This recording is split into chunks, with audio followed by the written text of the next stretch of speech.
So these people continue to think this is a joke here. They called the cops. They've been doing this all night long with the banging, the smells. They wake you up. The whatever this device is that you feel like you're on fire. They'll blast you with the heat, whether you're low or back. You get up, you feel like you've been beat up.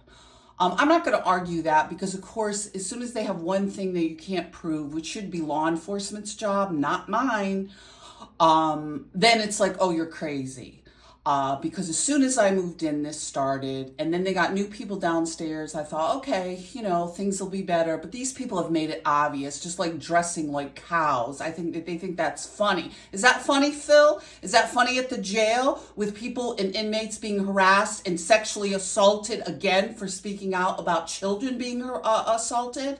The constant harassment that sexual assaults are no big deal. Is that funny to all you people over at the jail? Is it funny with the Meesiks and the Brenders to dig up all this stuff and then you don't have the sensitivity to sit down with people and let them know what you're talking about? I didn't lose custody of my children. Fred Brender did. He was my mother's boyfriend. Your friend there, Bud Bays, was my mother's boyfriend. Your friends there, Tammy Meesik and Marie Rowley, those are my mother's friends and those are your friends, Mr. Spencer, and I would appreciate you staying out of my life. You already sexually assaulted me at a party with your son, okay? Your son did at a party that you threw, okay? You threw this party. You stalked me at Kara's wedding, repeatedly asked me to go to this party. Now you keep having these cops show up at my place and making these kinds of allegations and getting me kicked out of 5 apartments now. 5. While your little friends down there dress up at cows and all night long sitting under my bed harassing me,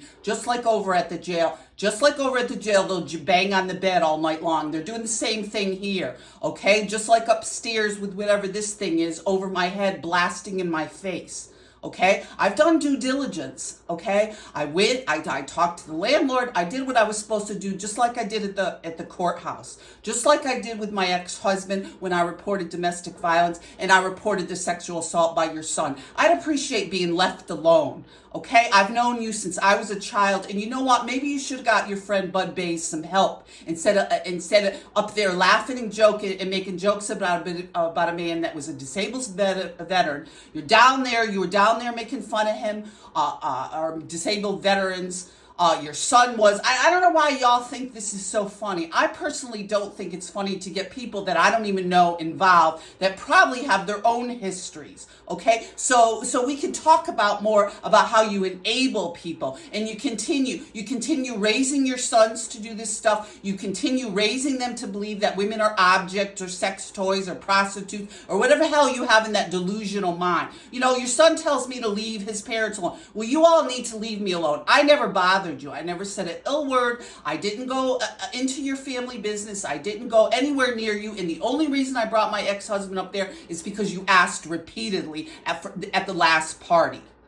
Okay, I don't like being waked up all night long. I would like to get a job. I'd like to move on with my life. And nobody should have to go through this hell with men that they don't even know that continually show up to harass me just because they're friends with corrections officers. Okay, so I'd appreciate you leave me alone. I have done nothing to you. You, my ex-husband, and your son have completely destroyed my life, and you think that would be enough at this point.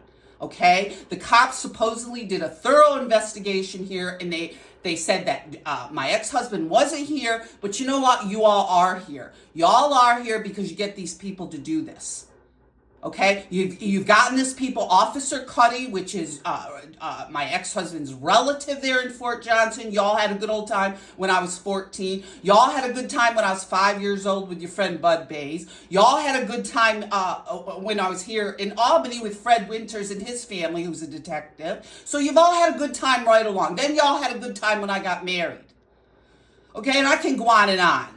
Okay, all the good times you had. What about all the football parties you had? So we have to go over every single detail before you leave me alone, or we go back to court. Because y'all think this is funny with lawyers to come up to me to say how they're all friends of friends with you too. Excuse me, I've had no sleep. So they have to recuse themselves. So you're not allowed to keep dressing up, because I've caught you a few times dressed up with makeup and the whole thing, making fun of people, continuing to do the stalking. So now you're all dressed up like cows. You think that's funny. You think it's funny that prostitutes end up dead and people are forced into prostitution because they can't pay their bills, or because they lose their housing, or because, God forbid, they are really disabled like Bud Bays was. He was a Purple Heart. He was a vet you're up there making fun of. I'd appreciate being left alone. I have done nothing to you and your family, but you have stalked me repeatedly and amounted in the denial of all my assets, my housing, and everything I had in my life and my career. And y'all continue. Y'all continue this filth here. Leave me alone. Haven't you done enough damage in my life? Leave me alone and educate your friends over there at the jail.